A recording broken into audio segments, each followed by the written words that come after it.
Saudara, komika Panji Pragiwaksono tiba di Mapolda Metro Jaya Jakarta Selatan untuk memberi klarifikasi atas pelaporan materi komedi tunggal atau stand-up komedi bertajuk Mens Rea.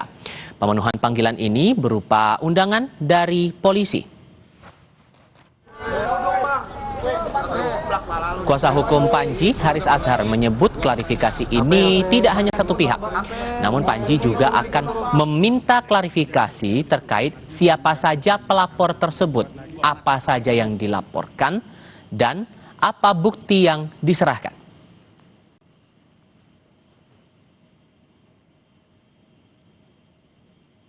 Polisi mau klarifikasi ke Panji. Panji juga mau klarifikasi, 5 itu siapa aja, apa aja yang dilaporkan. Begitulah klarifikasi. Panji sudah hadir, barangkali nanti Panji bisa berbagi cerita untuk polisi mengembangkan atau mengernyitkan kasusnya. Polda Metro Jaya mengapresiasi komika Panji Pragiwaksono memenuhi undangan klarifikasi dugaan penistaan agama. Polisi mengungkap klarifikasi menindaklanjuti sejumlah laporan. Polda telah memeriksa 2 komika lain dan sejumlah pelapor sebagai saksi.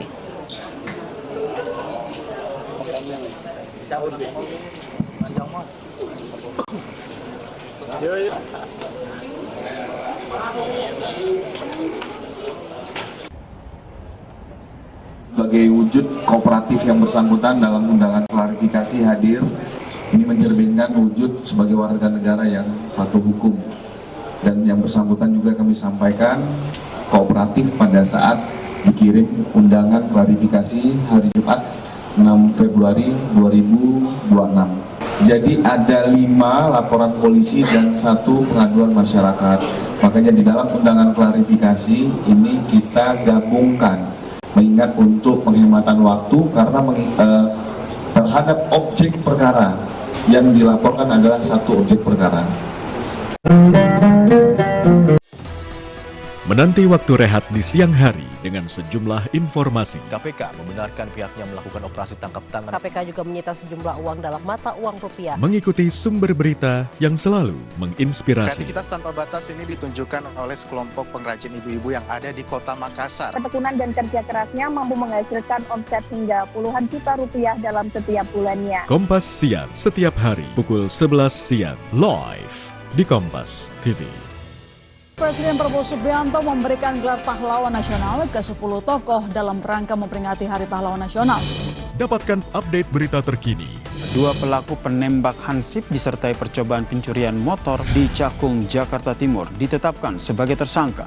Aktual, faktual, dan terpercaya. Kasus kematian Prada Luki Namo kembali digelar di Pengadilan Militer Kupang, Nusa Tenggara Timur. Kompas Petang setiap hari pukul 4 sore live di Kompas TV. Tertinggal berita terkini? Jangan khawatir, karena kami sudah merangkum semuanya. Kita jumpa lagi di Kilas Kompas. Untuk Anda. Sejumlah informasi lainnya juga tentu saja sudah kami siapkan. Pastikan Anda dapatkan informasi yang berkualitas dan terpercaya. Saudara, Israel juga menyerang gedung permukiman di sebelah barat kota Gaza. Dalam Kilas Kompas. Setiap hari pukul 11:30 malam. Live di Kompas TV. Rekaman CCTV yang memperlihatkan detik-detik penemuan jenazah diplomat Kemlu.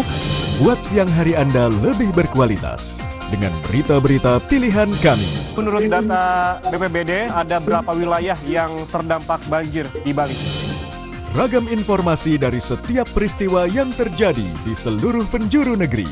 Terangkum semua di Sapa Indonesia Siang. Senin sampai Jumat pukul 1 siang.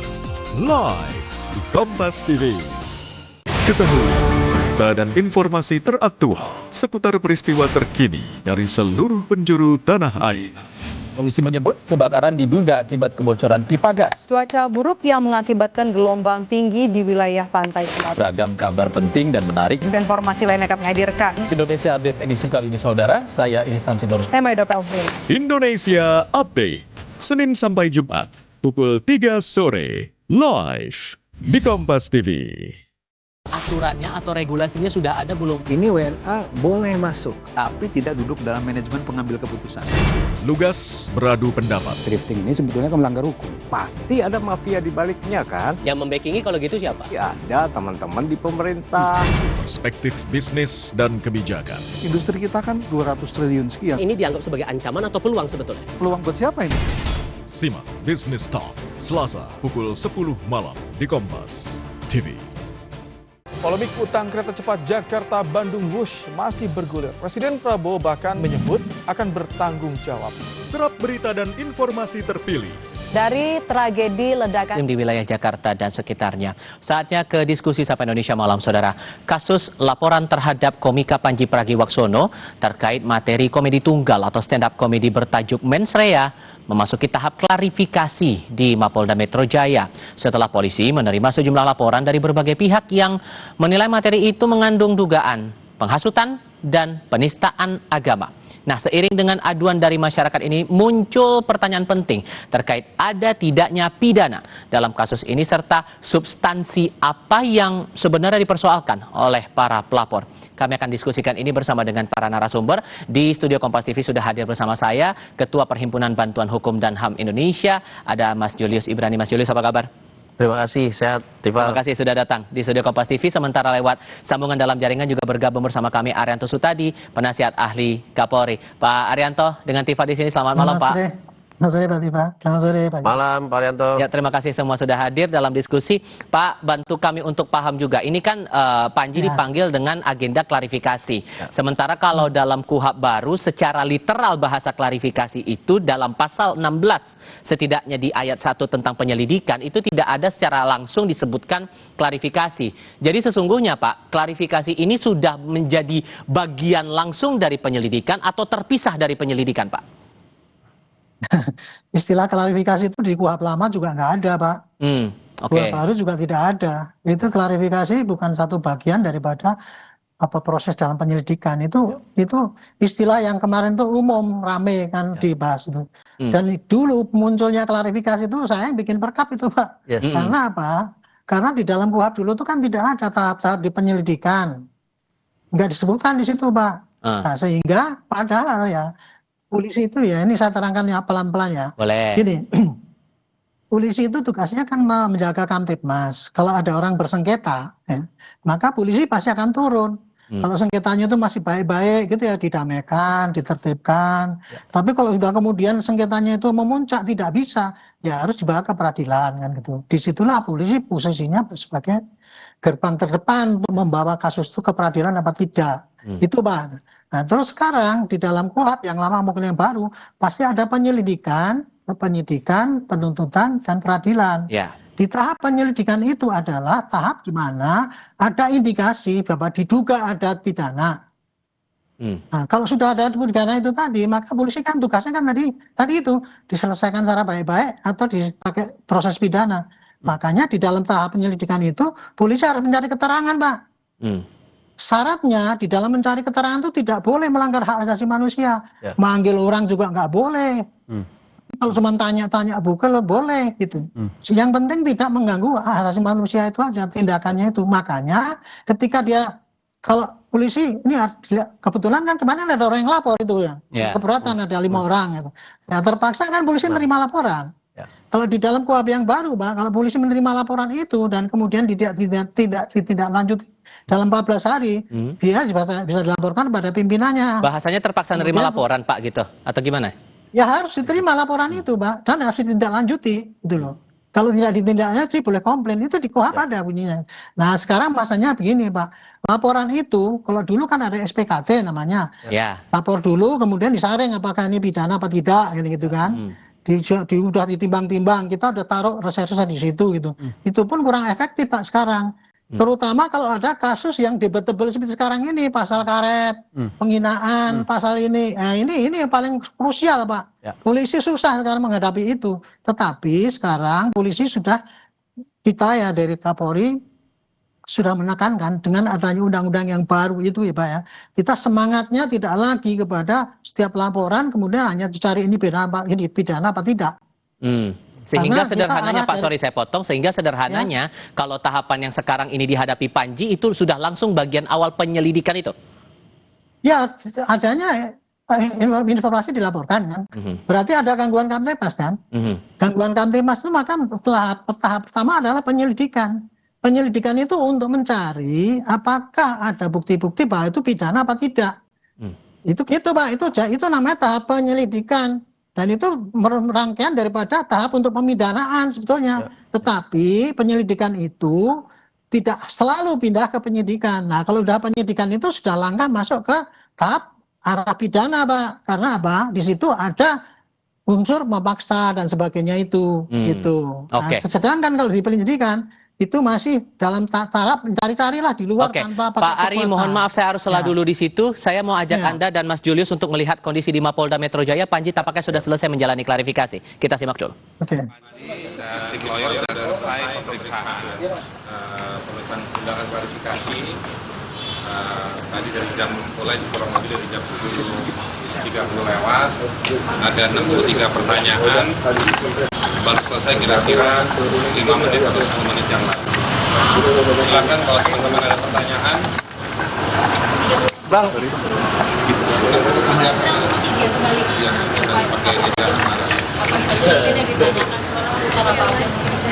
Yang ditanyakan itu selain soal data pribadi standar, itu ditanyakan soal penyelenggaraan. Sebelum penyelenggaraan dijelaskan soal nama-nama dan siapa-siapa saja pelapor terhadap Panji. Lalu ditanyakan soal penyelenggaraan, lalu dipertunjukkan kepada Panji diperlihatkan video-video dari akun-akun kira-kira saya bilangnya potongan-potongan video dari akun-akun bukan Netflix terkait dengan sejumlah potongan atau yang memuat pernyataan-pernyataan Panji di dalam pertunjukan mens rea. Pertunjukan video dan video yang ditanyakan yang memuat pernyataan-pernyataan dari Panji terkait dengan babakan soal, ini istilah dari saya ya, soal sholat, lalu juga soal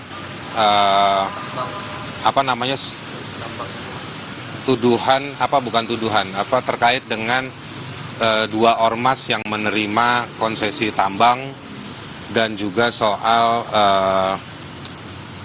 di Jawa Barat yang di sana. Tapi kalau balik ke yang laporannya hanya soal penistaan agama. Nah, tadi ada 4 pasal yang disampaikan oleh polisi, pasal 300, pasal 301, pasal 242, dan juga pasal 243. Pasal 300 itu soal simpelnya gitu ya, penodaan agama.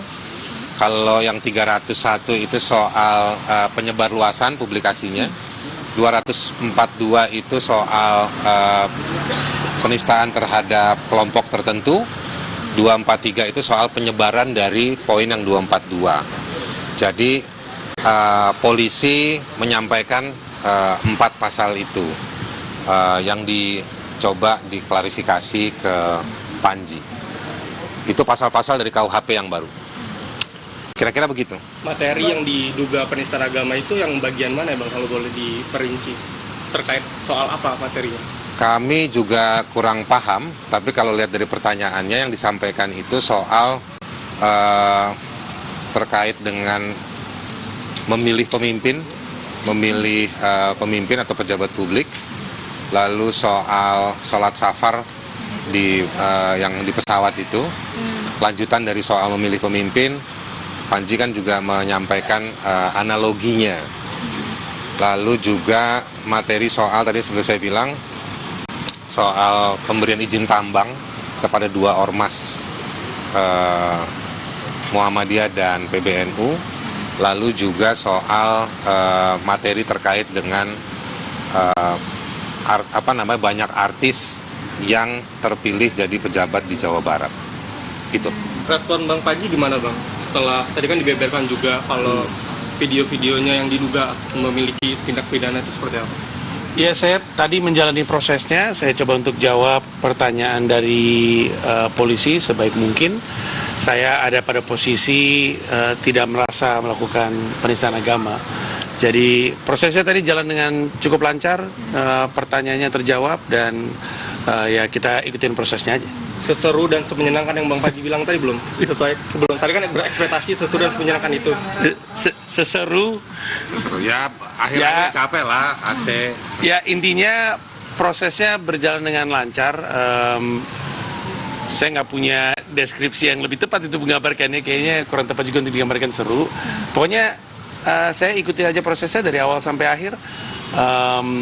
Sempat tadi break sebentar untuk ibadah, tapi sisanya berjalan dengan lancar. Saya nambahin sedikit, mungkin gini, dari semua pertanyaan klarifikasi itu Panji bisa menjawab. Ada bahan dari Panji untuk bisa menjawab. Gitu. Panji menjelaskan soal latar belakang pertunjukan. Tadi kan ditanya soal pertunjukan kan. Panji bisa menjelaskan soal kenapa memilih nama Mens Rea, ya kan. Dan judulnya tidak hanya Mens Rea, tetapi secara lengkap adalah Mens Rea dijamin. Itu tadi penjelasan dari Komika Tunggal Panji Pragiwaksono bersama dengan penasihat hukumnya Haris Azhar yang telah menjalani proses klarifikasi di Gedung Direktorat Reserse Kriminal Umum Mapolda Metro Jaya Jakarta Selatan. Tadi proses berjalan dari awalnya berlangsung pukul 10 pagi lewat 10 menit waktu Indonesia bagian Barat. Sepenuhnya ini berkaitan langsung dengan klarifikasi atas laporan yang disampaikan beberapa pihak kepada Panji dengan pasal-pasal, ada 4 pasal yang pada intinya menggambarkan ada dugaan penghasutan maupun juga dugaan penodaan agama dalam acara komika yang dia bawakan Mens Rea dan kemudian masuk dalam tayangan via media sosial maupun juga lewat jaringan internet. Saya sekarang kasih giliran Mas Julius kalau begitu, melihat penjelasan tadi kemudian mengukur lagi aspek formil dari kasus ini. Dari klarifikasi yang diagendakan sekarang, apa yang menjadi benang merah menurut Anda? Oke, jadi yang pasti ada satu forum klarifikasi itu tegas di KUHP lama ataupun KUHP baru itu bukan menjadi bagian dari hukum acara pidana ya. Dia bukan penyelidikan, bukan juga penyidikan, tetapi untuk memastikan bahwa peristiwa yang dilaporkan ini masuk dalam konteks pidana atau tidak itu dulu. Jadi supaya tidak dimanfaatkan untuk hal-hal yang lebih daripada itu dan melanggar hukum acara pidana.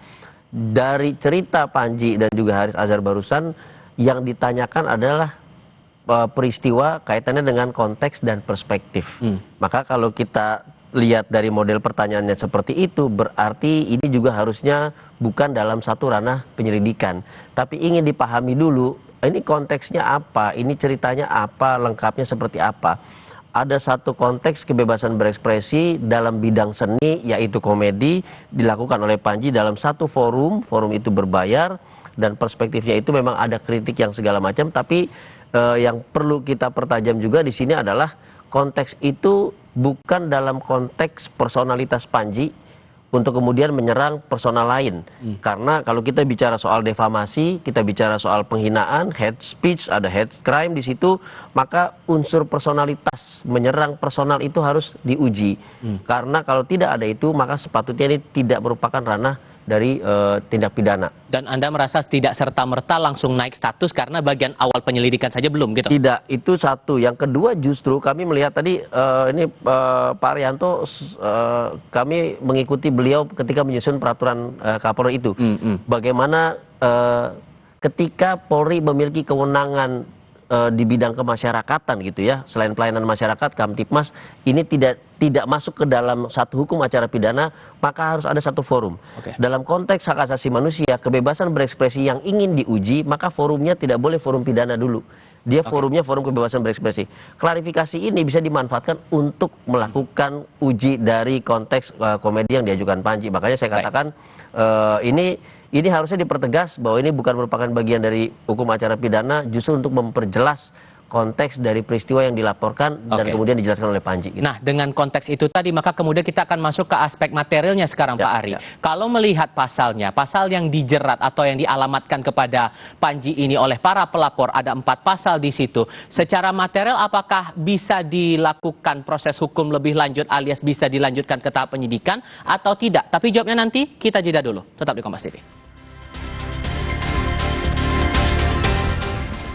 Sekarang soal substansinya, Pak Ari. Kalau menurut Anda di 4 pasal dialamatkan ada dugaan penghasutan, penodaan agama di situ, menurut Anda sudah terpenuhi atau tidak dari apa yang dilakukan Panji? Ya pasti nggak bisa saya katakan sekarang, Pak. Itu tergantung daripada nanti apa yang disampaikan itu buktinya, kemudian keterangan saksi, dan kemudian polisi nggak bisa menentukan sendiri itu, Pak. Karena ini pasal debatable. Jadi dia mesti nyari ahli, semua ahli bahasa, ahli komunikasi, ahli ini dan sebagainya, dipanggil semua, kumpulkan, dibanding-bandingkan, oh berarti ini masuk pasal apa tidak. Kalau masuk pasal ya berarti baru naik penyidikan. Tapi kalau tidak ya langsung dihentikan. Untungnya Pak sekarang itu kan ada channel RJ, Pak. RJ itu sekarang KUHP yang baru boleh dilakukan di tahap penyelidikan. Nah itu celah yang besar sekali bagi polisi sekarang untuk tidak terlalu ambil risiko ya gitu ya Pak. Pasti dia menawarkan ini loh, kamu yang lapor gini, yang dilaporkan gini, ternyata dia niatnya nggak gitu. Kamu lebih baik ini damai aja karena diteruskan ya ini nanti jadi perdebatan panjang. Gitu Pak kira-kira. Kalau ahlinya Pak, menurut Anda siapa yang memungkinkan untuk bisa ditelusuri oleh polisi? Karena yang juga jadi debatable adalah soal tangkapan layar yang jadi bukti yang disampaikan pelapor ya, disebut bajakan Pak. Kang Asep tadi bisa dipanggil. Pandangan dia mengenai kayak gini ini masuk unsur pidana apa tidak? Ahli pidana, kemudian ahli HAM. Pak Julius mungkin bisa dipanggil, Pak. Ini menurut HAM nih melanggar apa enggak? Ahli telekomunikasi, yang bikin telekomunikasi ya, asalkan bukan Pak Roy aja ya. Jadi itu. Sebut lagi yang lain, oke. Jadi di situ dia akan bisa menentukan, Pak. Oh ini masuk apa enggak, penyidik bisa percaya sama dia kan gitu. Harus dari dua pihak Pak.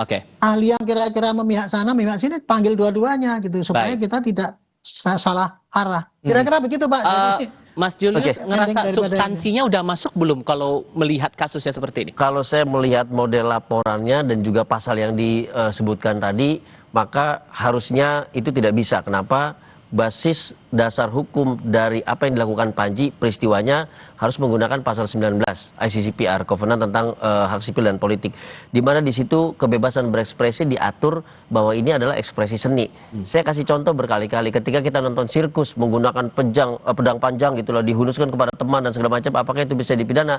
Tentu tidak, karena konteksnya adalah seni pertunjukan sirkus. Itu yang pertama. Yang kedua adalah soal pasal-pasal yang kemudian disebutkan tadi. Ingat, KUHP lama kepada KUHP baru, konversi Undang-Undang ITE pasal 27, 28, 29 itu harus berbasis putusan Mahkamah Konstitusi nomor 105 PUU 22 tahun 2024, di mana ketika kita menyebutkan defamasi, pencemaran nama baik, maka dia tidak boleh berdiri tanpa unsur personalitas. Tidak boleh ada menyerang jabatan, menyerang institusi, menyerang lembaga. Itu spesifik langsung kehormatan terhadap personal. Yang artinya namanya harus disebutin, ditunjukin dan segala macam. Nah soal RJ, Tifal, saya pikir forumnya tidak perlu sampai sejauh RJ. Tetapi forum klarifikasi ini bisa dimanfaatkan jadi terobosan baru untuk mengklarifikasi dalam konteks kebebasan berekspresi tadi. Jadi tidak perlu memasuki ranah penyidikan pidana. Gitu, terakhirnya berarti Anda merasa bahwa ini tidak perlu ditindaklanjuti ke penyidikan, mengingat ada beberapa pihak juga, baik itu Wapres dari pihak DPR juga merasa bahwa ini ya bagian dari seni juga. Apakah masih perlu ditindaklanjuti untuk memenuhi aspek formalnya saja dulu? Tentu tidak. Formalitas itu tidak lebih penting daripada keadilan yang substantif dan utamanya soal edukasi publik dan persepsi tentang hak asasi manusia, Tifal. Itu yang lebih penting. Oke. Mas Julius, terima kasih sudah berbagi perspektif. Pak Ari, terima kasih juga ya sudah bergabung bersama kami lewat sambungan dalam jaringan. Sehat selalu semuanya. Selamat malam.